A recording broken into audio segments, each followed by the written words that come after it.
Hello everyone, there I'm back again, and back in the van. Been a long time since I was doing a vid from the van. Yeah, just thought I was getting a bit grumpy in the flat or something. I don't know, maybe my inspiration was better off in the van, to be fair. So here I am. Just wanted to do a vid. Everyone's going crazy with them.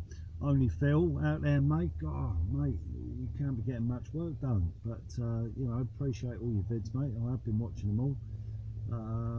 Yeah, you know, just flat out with it, mate. And I hope it's doing you some good. It sounds like it is. So you know, why wouldn't you do it? And that's you know, leads me on the point why I'm here again.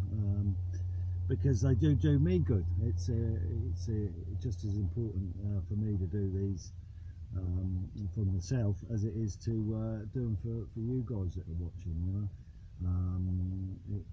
you know, not that I ever forget, you know, where I've come from and the struggles I've been through. But it's nice to just sometimes recap, you know, my past experiences and just cement the fact that I don't want to go back there. You know. So it's yeah, just as important for me, really. I want to pick up on something I was seeing in Katie's last video as well. I've left you a message, Katie, if you watch this. You know, we all suffer. You know, still to this day. You know, you've seen my last videos and stuff.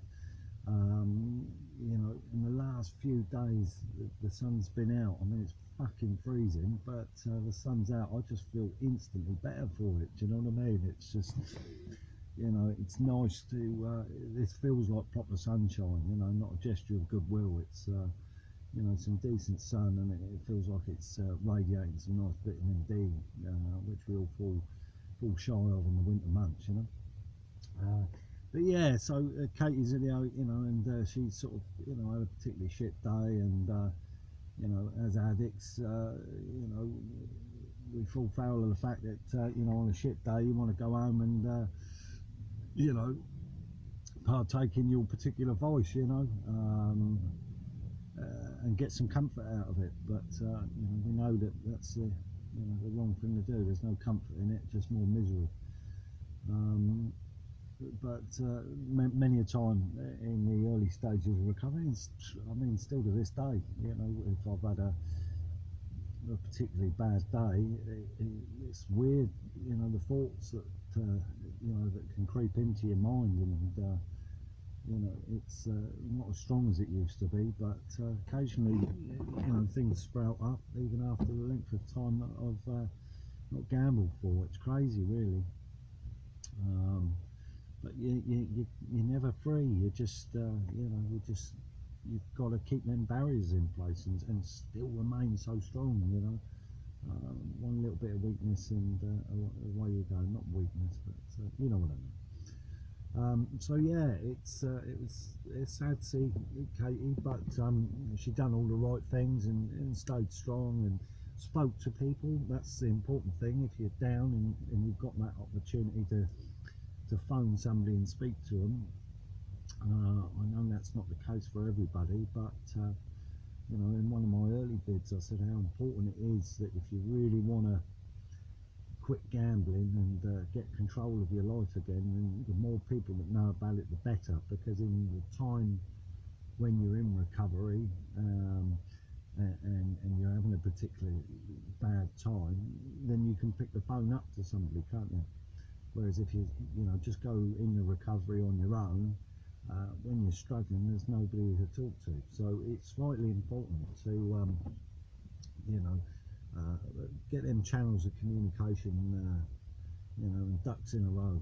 Get it sorted out so that you've got some avenue there that you can turn to when you need to. You know, like I say, it's not possible for everyone, and I feel for letting people, but you know, there are, you know, like Gam Care and Samaritans and what have you. You know, they'll talk to you all day long. You know, so everybody in a sense has got somebody. Yeah.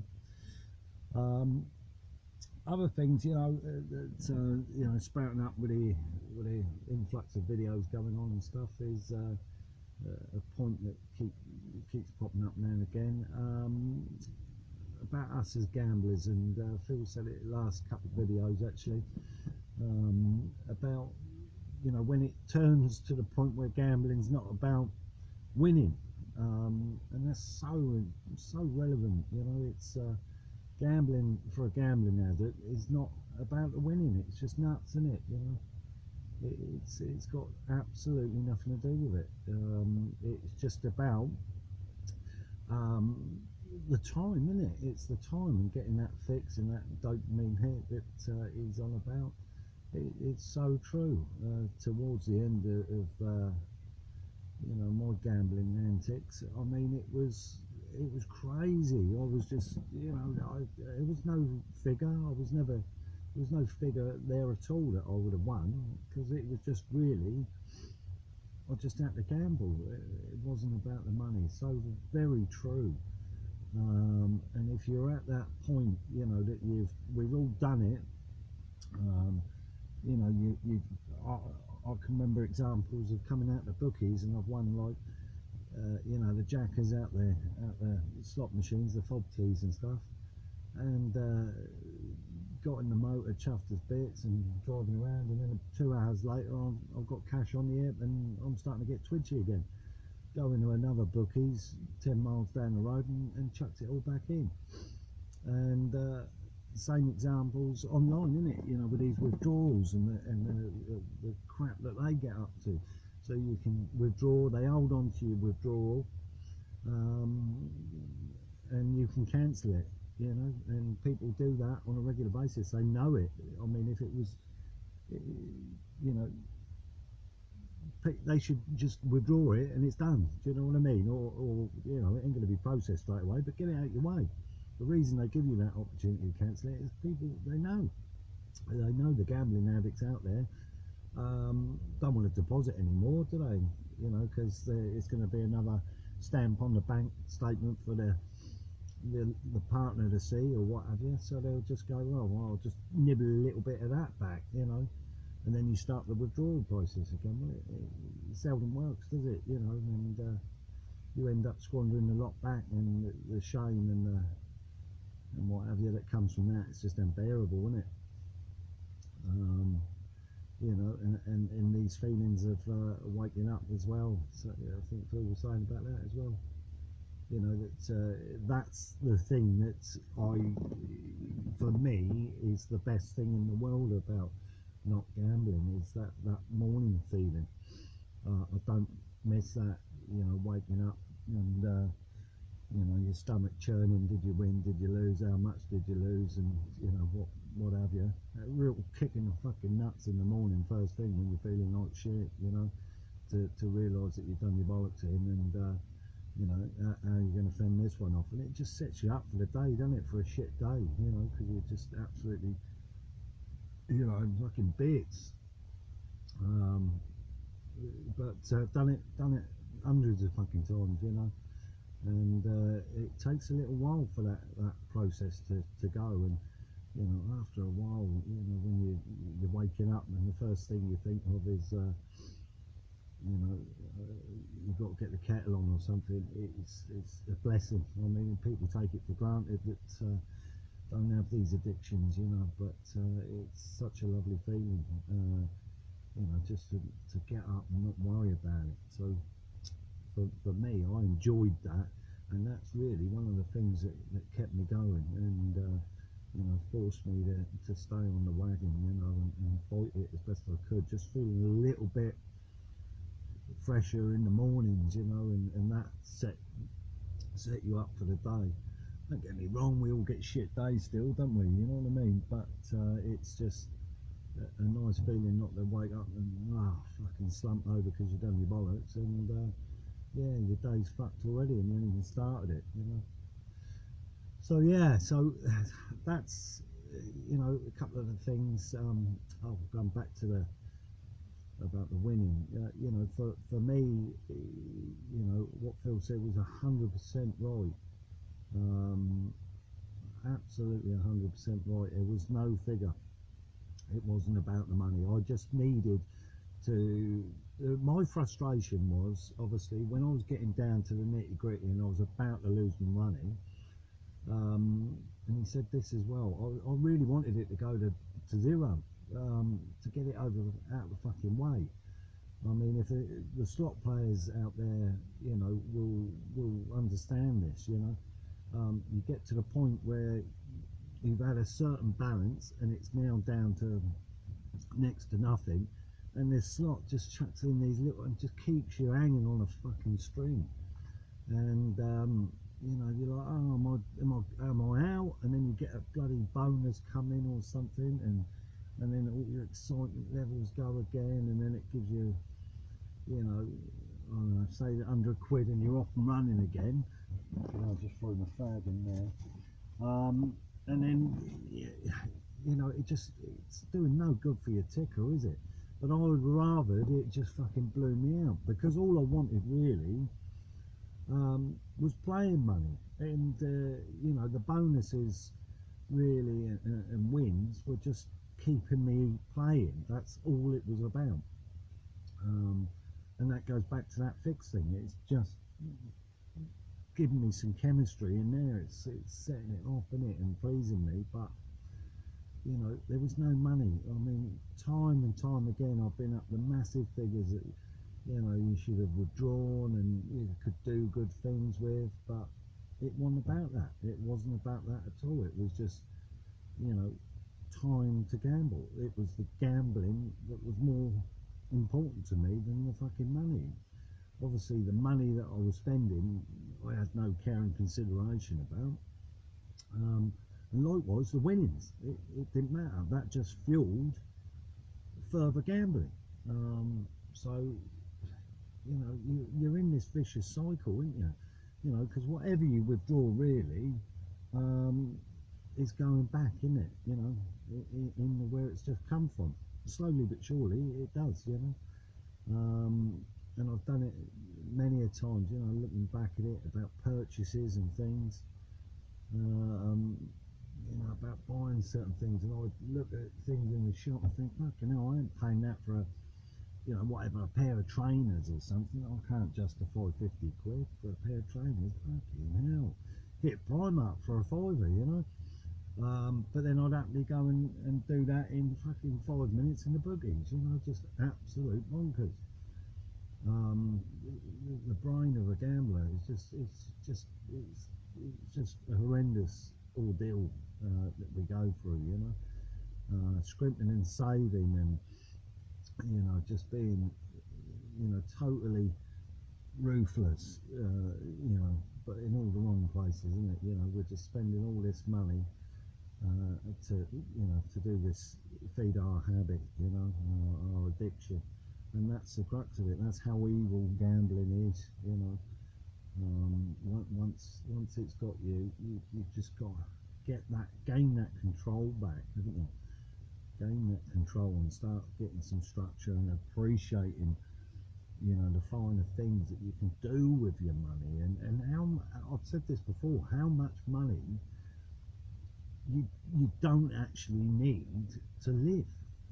It's really odd, you know. It's like, I always remember worrying about, you know, how much money I had when I had money, you know, and they always wanted more, do you know what I mean? And that's the gambler again. And always, doesn't matter how much I had, it wasn't enough, you know. But then when I gambled, if I won, I didn't have it, you know. So it's total contradiction, you know. Yeah, you know, look at the things that you don't actually need. I mean, on a day-to-day basis, I need fuel for the van, I need my cigarettes, I need my coffee. That's it. Do you know what I mean? I don't need nothing else. It costs peanuts for me to run my day-to-day life. It really does. You know, the bills are the bills. You've got to pay them regardless. But, you know, for me personally, it's just coffee and fags. And, you know, that's it really. The grub's obviously a weekly shop and what have you. So yeah, you know, I mean, it's not an awful lot I need in my life. But for some reason, back in the day, I used to think that I needed all this money to survive. And as gamblers, We'll find money. We're fucking mustard at finding money when you got fuck all, and surviving when you got fuck all. You know, we've all got to this age. You're watching me. I'm doing these videos. I mean, many a time I've had fuck all, nothing, and I'm still here now. You know, I've blagged my way somehow. You know, even if it's a fiver off somebody to get a fucking loaf of bread and a box of eggs or something. You know what I mean? I've survived. And that's what it gives us. You know, we're quite clever and quite, you know, intuitive, and we get these things sorted out. You know, we'd be great as cavemen and cavewomen, you know, but survivors, born survivors. And that's what makes it more upsetting, I think, that, you know, we ain't weak-willed. We're extremely strong-willed, you know, to actually force ourselves through this crap. But then on the other hand, we've got this gift of this survival thing. You know, that a lot of people would never experience the hardship that we put ourselves through as gamblers. Wouldn't have a clue, you know, it would frighten the shit out of them. You know, to run your life one day with cash and the next day it's all gone. I mean, it would put the willies up most people, wouldn't it? Do you know what I mean? But for some reason, we accept that, you know, that's going to happen, you know. And you know, you're going to the cash point again to draw money, knowing that this is your last draw out. You know, there's none left. It's the last one, and you know, payday's 2 weeks away. It's shit or bust. You know, or win or bust or what have you. But it's, yeah, but you're willing to take that risk. And you know, risk taking's been installed in us from a young age, isn't it? I mean, looking at it, it makes no sense, doesn't it? You know, somebody that's seen as quite shy and reserved, you know, they're sort of looked at as a bit of a wussy, aren't they? Whereas somebody that's brave and chances their luck and going to fight the lion, oh, he's fucking fantastic. Well, he's a risk taker. And that's sort of like looked at quite humbling, isn't it? You know, it's like people look up to that sort of, I wish I was like him, he's so brave. But then when you translate that into gambling, I mean, you're looked at as a fucking idiot, aren't you? Do you know what I mean? But it's risk taking, it's the same fucking thing. So, you know, all through our adolescent life, you know, you're supposed to look up to people that are brave and courageous and do these things, and you know, King Arthur and fucking all the you know, kings that have gone into battle and stuff and triumphed. You know, they're honourable, aren't they? And they've got statues, and you know, we celebrate it and all of that. And then you've got somebody that's like us, gambling people with a gambling addiction, that take risks, and we're fucking mugs. You know, it's strange, really, you know. But that again, it's just boiled down to the human conditioning of what, you know, what we you know, these false beliefs again, you know, that we get fed, you know. And unfortunately, once you're hooked with it, you believe nothing else. It's such a shame. But anyway, so there's my little thing out. I'm, like I say, back in the van, so I hope the volume's okay. I know people moaned at me last time because I haven't got my mic here. This is totally unplanned. Just you know, felt like doing a little something, and my day's been fairly good. I've cleared up the jobs I had to do way before I thought I was going to do. I've been quite powerful today, actually, and got things done. So so I've got a bit of time on my hand before I go and pick my little one up tonight. So I thought I'd jump on here and speak a little bit of tripe, but I am going to cut this out about the 20-minute mark, so this probably be my shortest video, people. Hoorah, everyone says, hoorah. So yeah, I hope everyone's okay, you know, and doing well. Come and say hello. People aren't commenting in so much on me. Let me know you're doing all right, everyone. You know, if there's anything you want to talk about, come and have a chat with me. You know, it's you know what I'm all about, call a spade and that kind of thing. So yeah, come and say hello. And you know, I'll always get back to you. You know, so stay strong, everyone. Stay strong. Yeah, just felt like I had to say a few little bits because the sun is shining. I feel quite positive, so I just wanted to jump on it. But yeah, you know, any questions, come and talk to me. All right, everyone. And chin up, Katie, if you're still here at the end of this, and give us a shout if you need to. All right. And not too much of a waffle for you, Phil. All right, bud. Ta-ra then. See you later.